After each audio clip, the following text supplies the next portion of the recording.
Hello बच्चों, आज फिर से आपका प्रतिश बिहार में स्वागत है। और आज क्लास 9th का एसएसटी शुरू हो रहा है और हमारा पहला पाठ उठाए हैं समकालीन विश्व में लोकतंत्र।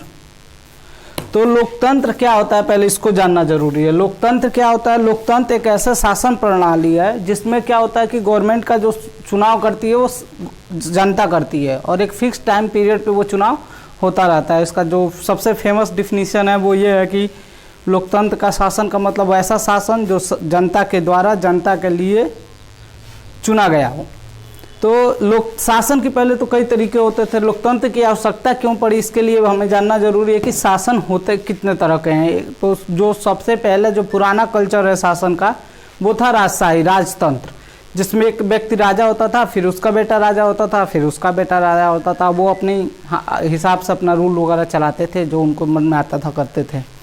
दूसरा आया उसके बाद एक और शासन होती थी, उसको बोलते हैं राजतंत्र। के बाद आया एक होता है सैन्य शासन, जो भी हमारे पाकिस्तान वगैरह में देखने को मिलता रहता है। कुछ दिन पहले लीबिया में था गद्दाफी का। तो ये सब शासन होता है सैन्य शासन, जिसमें शासक कौन होता है? सैनिक होते हैं। जो सेना होती है वो कब्जा कर लेती है देश पे और वो शासन चलाती है। तीसरा तरीका होता है वो होता है डिक्टेटरशिप, तानाशाही।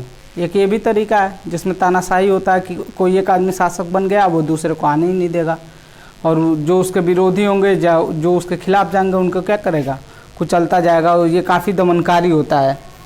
इसके बाद जब पहले तो राजतंत्र चल रहा था तो लोगों को बहुत सारी कठिनाइयाँ हो रही थी, क्योंकि राजा अपने मन मुताबिक उनको राइट्स देता था, जैसा मन करे वैसा कर सुनता था। मतलब लोगों के पास अपना पार्टिकुलर राइट्स नहीं थे कि वो क्या कर सकते हैं, जो कर सकते हैं वो भी करने से रोका जा रहा था। तो इसके लिए लोगों में तरह तरह के क्या हुए, बहुत सारे प्रदर्शन हुए और नए तरह का एक जो शासन व्यवस्था ऑरिजिन में आया, उसी को हम लोग बोलते हैं लोकतंत्र। लोकतंत्र में क्या होता है कि जनता मत दे के एक शासक को चुनती है और वो क्या होता है उसके बाद भी क्या होते हैं पूरी तरह ऐसा नहीं कि शासन चुन लिया गया तो वो कुछ भी करेगा, उसकी कंट्रोलिंग पावर होती है, उसके लिमिटेशन होते हैं। तो इस तरह से लोकतांत्रिक व्यवस्था जो थी सबसे ज़्यादा क्या थी, अप्रोप्रिएट थी फॉर द पीपुल। लोकतंत्र के किससे, लोकतंत्र के शुरू कब से हुआ? लोकतंत्र को माना जाता है कि जब फ्रांसीसी क्रांति हुई थी सन 1789 में, तो वहीं से लोकतंत्र का उदय हुआ है। तो इस तरह के तमाम किस्से हैं आपके किताब में। उसमें नेपाल का है, नेपाल में क्या था, तो किस किस तरह से लोकतंत्र आ सकता है। कई बार क्या होता है किसी देश में लोकतंत्र होता है, फिर वहाँ पर सैन्य कब्जा करता है, फिर चुनाव होता है उनके शासन, जैसे पाकिस्तान में कभी लोकतंत्र, फिर सैन्य शासन, फिर लोकतंत्र, इस तरह की कहानियाँ। उसी तरह नेपाल में पहले क्या था, राजतंत्र था अभी 2000 तक। उसके बाद क्या हुआ, वहाँ पे भी बहुत सारे गुटों राजनीतिक दल इकट्ठा हुए, बहुत सारा देश के लेवल का प्रदर्शन हुआ, फिर वहाँ पे लोकतंत्र स्थापित हुआ। इस तरह से बहुत सारे किस्से हैं लोकतंत्र के। कुछ दिन पहले लीबिया में भी ऐसा ही था, वहाँ का शासक जो था पहले क्या था, वहाँ राजतंत्र था। राजतंत्र के बाद क्या हुआ, वहाँ पे जब लीबिया आज़ाद हुआ तो वहाँ राजतंत्र चल रहा था। उसके बाद जो वहाँ का गद्दाफी था वो सैन्य शासक था। उसने कुछ अपने 70-80 आर्मी वालों के साथ मिलके क्या किया, उसने कब्जा किया राजशाही पे, उनको मारा, फिर वो वहाँ का जो शासक था वो भग गया। तो गद्दाफी वहाँ पे शासन करने लगा और काफ़ी दिनों तक शासन किया। वो किस तरह का था, सैन्य शासक था, प्लस बाद में वो क्या हो गया, तानाशाह हो गया और वो लोगों को काफ़ी मारने पीटने लगा। जो उसके खिलाफ जाते थे उनको भी हत्याएं करना और निर्मम हत्याएं करना आम बात हो गया था। तो इसलिए क्या हुआ, वहाँ भी बाद में काफ़ी जो अड़ोस पड़ोस के देश हैं उन्होंने उस पर, जो लोकतांत्रिक देश हैं, प्रेशर बनाए। अमेरिका, यूएसए, फ्रांस ने अपने क्या किया, सैनिक भेजे, तो इस तरह से उनको कंट्रोल किया गया। फिर वहाँ पे भी लोकतंत्र स्थापित हुआ। उसी तरह हमारे यहाँ म्यांमार में भी क्या था, सैन्य शासन था। बाद में पहले थोड़ा बहुत नॉर्मल शासन चला, फिर सैन्य शासन आया और सैन्य शासन काफ़ी दिनों तक चला। तो अभी जाके ये 2010 में ख़त्म हुआ सैन्य शासन और लोकतांत्रिक बहाल हुई। लोकतंत्र की विशेषताएं ये हैं कि वहाँ पे जो जनता रहती है उनको क्या मिलता है, संपूर्ण अधिकार मिलता है। किस चीज़ का अधिकार मिलता है, बोलने की आज़ादी है, चुनने की आज़ादी है, और उन्हें अपने अभी क्या है, एजुकेशन का है, खाने पीने का है, उनको अपने कल्चर सेलिब्रेट करने का है, ऐसा आज़ादी रहता है जो वहाँ पे अच्छे तरह से लोकतंत्र होती है। और दूसरा आज़ादी क्या है, सबको मताधिकार का आज़ाद होता है, मतलब मत दे सकते हैं।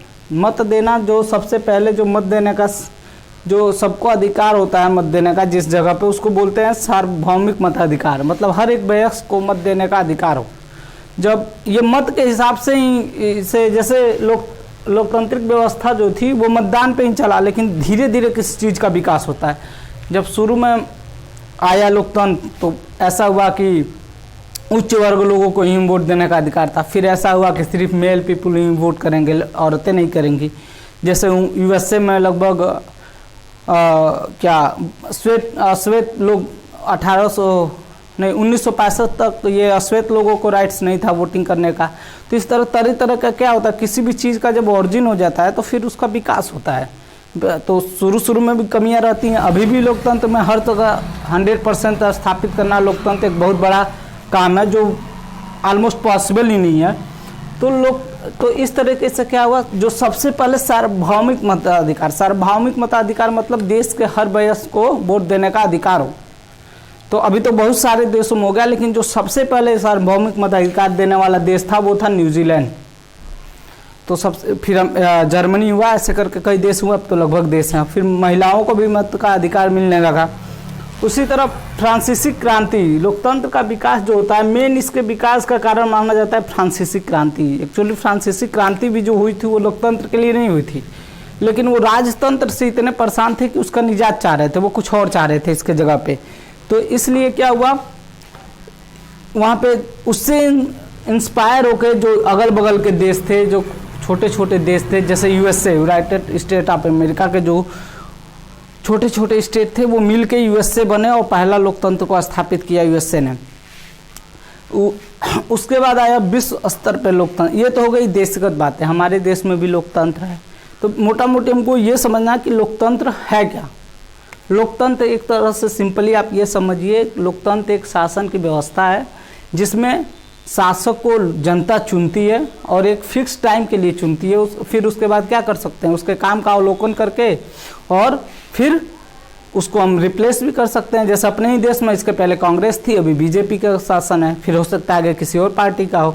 तो ऐसे क्या होता है, जनता को पूरा अधिकार होता है कि वो अपने अकॉर्डिंग अपने क्या करे, शासक को चुने, जिनको वो पसंद करता है उनको चुने, जो उनके लिए अच्छा काम करते हैं उनको चुने। ये सिर्फ कौन सी व्यवस्था आपको देती है ऑप्शन शासन चुनने का, वो है लोकतंत्र। बाकी दुनिया में कोई ऐसी व्यवस्था नहीं है जिसमें आपको अधिकार मिले शासन चुनने का। प्लस एक और इसका प्लस पॉइंट है, जहाँ लोकतांत्रिक व्यवस्था वहाँ आप अपनी बातों को रख सकते हैं, आप अपने विकास के लिए, आप अपने अधिकार के लिए लड़ सकते हैं, बाकी कहीं नहीं। लोकतंत्र राजतंत्र में क्या होगा, राजा के खिलाफ आप नहीं जा सकते, सैन्य शासक में सैनिक के खिलाफ नहीं जा सकते, तानाशाह के खिलाफ तो जाने की सोच भी नहीं सकता कोई। तो इस तरह से ये सब जो अधिकार देता है, मतलब एक तरह से आज़ादी देता है। कौन, जब तक आप अगर संपूर्ण आज़ादी चाहते हैं किसी देश का तो वहाँ पे लोकतांत्रिक व्यवस्था होनी चाहिए, नहीं तो उस देश को आप वहाँ के देश को आज़ाद मान सकते हैं, लेकिन वहाँ पे जो लोग रहते हैं, जो वहाँ की जनता है, आप उनको 100% आज़ाद नहीं मान सकते। तो एक तरह से ये कह सकते हैं लोकतंत्र से हमारे देश को क्या मिलती है, संपूर्ण आज़ादी। किसी भी देश को क्या मिलता है, संपूर्ण आज़ादी, नहीं तो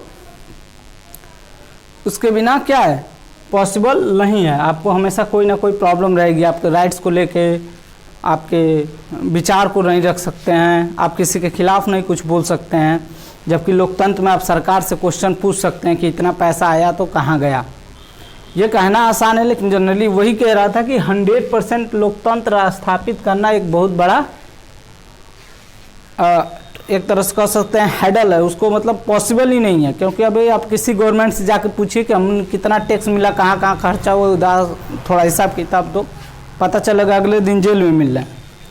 तो लेकिन ये सब जो लोकतंत्र का जो थियोरी है उसके हिसाब से ये है कि जनता लोकतंत्र राजा से क्या कर सकती है, क्वेश्चन पूछ सकती है और पूछती भी है। मतलब हर चीज़ नहीं पूछ सकती, लेकिन जब कोई बड़ा बड़ा आंदोलन होता है तो वो इसी आधार पे होता है कि हमारे देश में लोकतंत्र है। जहाँ लोकतंत्र नहीं है वहाँ आंदोलन करना और पार्टियां बनाना और राजा खिलाफ जाना कितना मुश्किल है, आप इसका अंदाज़ा नहीं लगा सकते। चाइना में जैसे एक बार ऐसे ही लोगों ने विरोध किया, अभी हांगकांग में देखो कैसा हो रहा है, हांगकांग वाले आज़ादी मांग रहे हैं चाइना से, किस तरह से उनका दमन हो रहा है। तो ये सब व्यवस्था किस में दे सकता है, लोकतंत्र में। लोकतंत्र है इंडिया में, तो इसको देखो।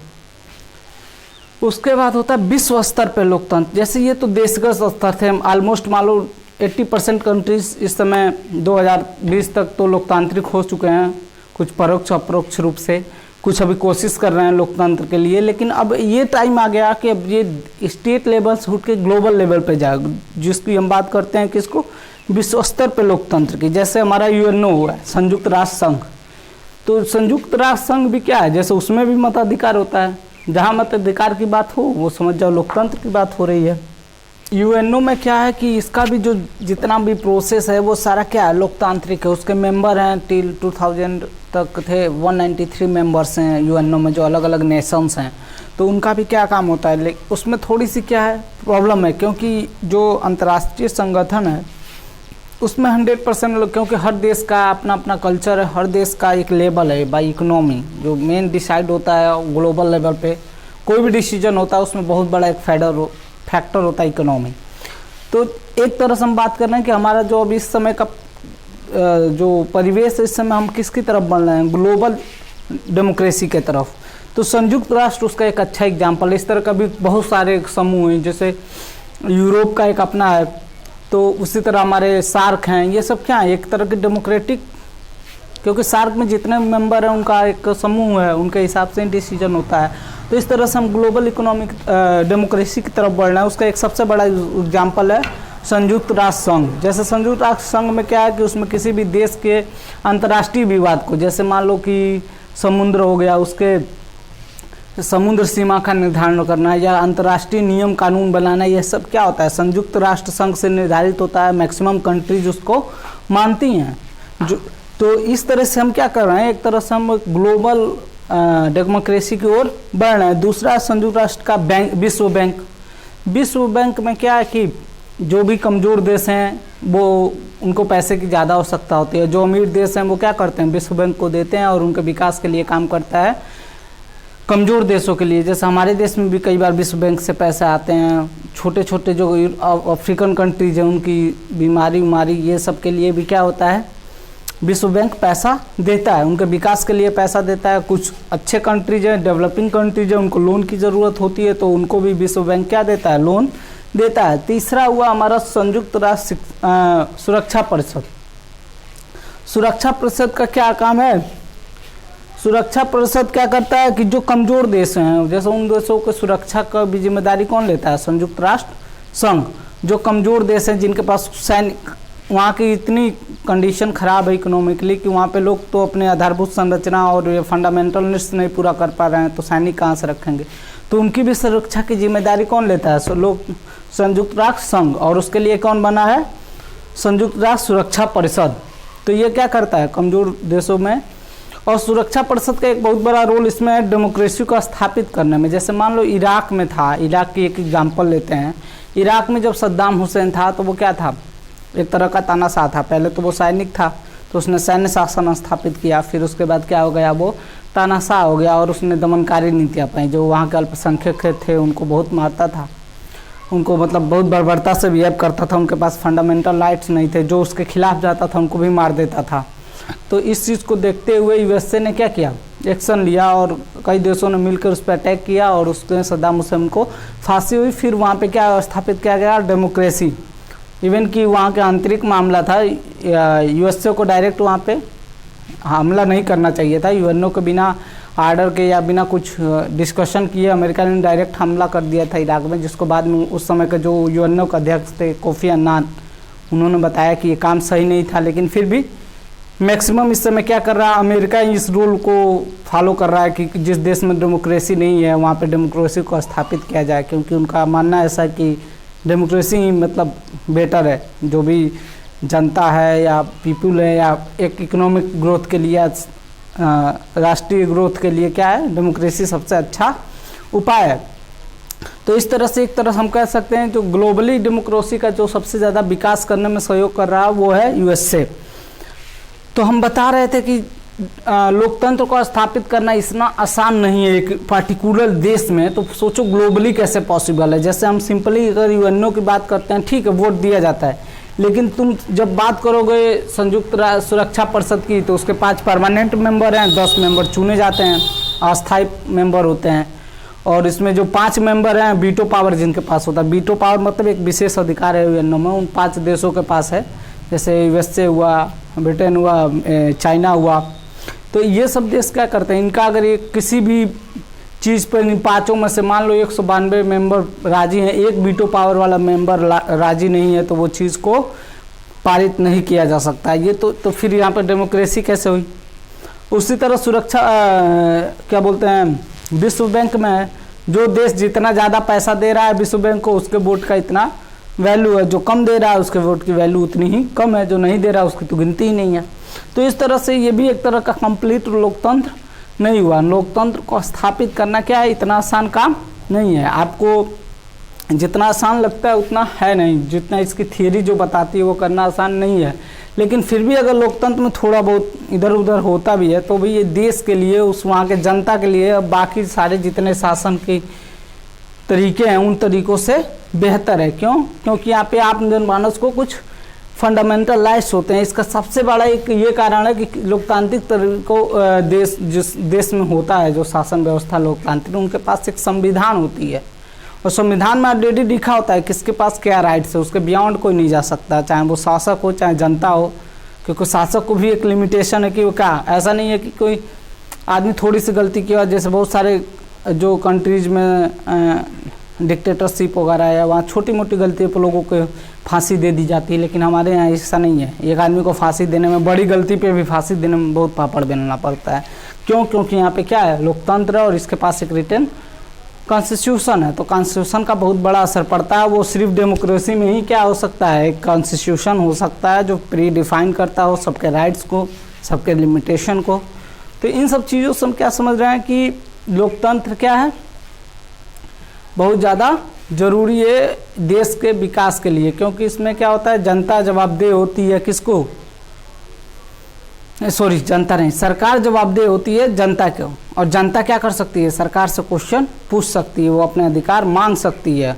तो इसमें क्या आता है, कुछ नए टर्म्स हम आपको बता देते हैं जो इसमें टर्म्स आपको देखने को मिल सकते हैं।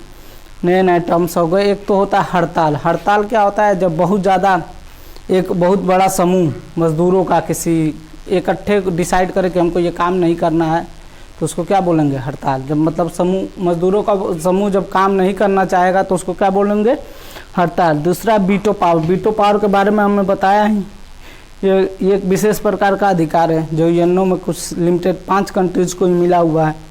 तीसरा उपनिवेश। उपनिवेश क्या होता है, जब कोई देश, बड़ा देश छोटे देश पे या कोई भी देश दूसरे देश पे जाके शासन करता है तो वो उस देश के लिए उपनिवेश होता है। जैसे मान लो ब्रिटेन वाले हमारे यहाँ के शासक कर रहे थे अंग्रेज, तो इंग्लैंड के लिए हम उपनिवेश थे।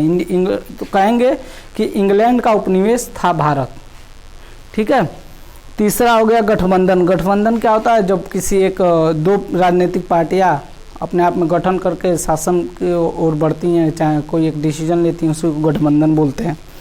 जनमत संग्रह क्या होता है, जनमत संग्रह ये होता है कि किसी डिसीजन के लिए किसी पार्टिकुलर मुद्दे पर जनता का विचार लेना वोट मत के माध्यम से ही क्या होता है, जनमत संग्रह होता है। जैसे मान लो अभी ब्रिटेन में हुआ था कुछ दिन पहले कि उसको पूरे ब्रिटेन को एक रखा जाए कि उसको अलग अलग किया जाए, तो जनमत संग्रह हुआ तो जिसमें आया कि एक रहा जाए। जैसा कितनी बार हुई है चर्चा कि कश्मीर में भी जनमत संग्रह हो जाए कि कश्मीर वाले इंडिया में रहना चाहते हैं या पाकिस्तान में, लेकिन होता नहीं है।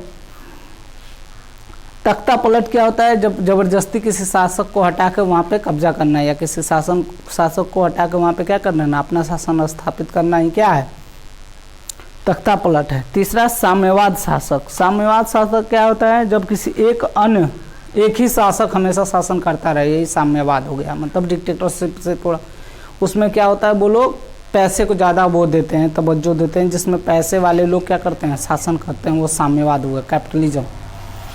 तीसरा हुआ राजनीतिक बंदी। ऐसा राजनीतिक बंदी क्या होता है कि जब कोई शासक अपने खिलाफ बोलने वालों को, जो उनके खिलाफ बोलने वाले हैं या विपक्ष को जब बंदी बनाता है तो उसे क्या बोलते हैं, राजनीतिक बंदी। यानी कि उनके विचार को ना मानना है या वो अपना विचार प्रकट नहीं कर सकते हैं, इस चीज़ों को, जैसे गवर्नमेंट के खिलाफ ना जाना। अगर कोई जाता है, अगर उसको गिरफ्तार करता है सरकार, तो उसको बोलते हैं राजनीतिक बंदी। अभी 370 जब अपने देश में हटने वाला था तो वहाँ के बहुत सारे अलगाववादी नेताओं को क्या किया गया था, नज़रबंद किया गया था। वही नज़रबंद करने की जो तौर तरीका, इसी को बोलते हैं राजनीतिक बंदी। ठीक है, थैंक यू। और आप लोग नोट्स बना के अपलोड कर दीजिएगा और पढ़ते रहिए, और कोई प्रॉब्लम हो तो आप कमेंट बॉक्स में भी डाल सकते हैं। Thank you.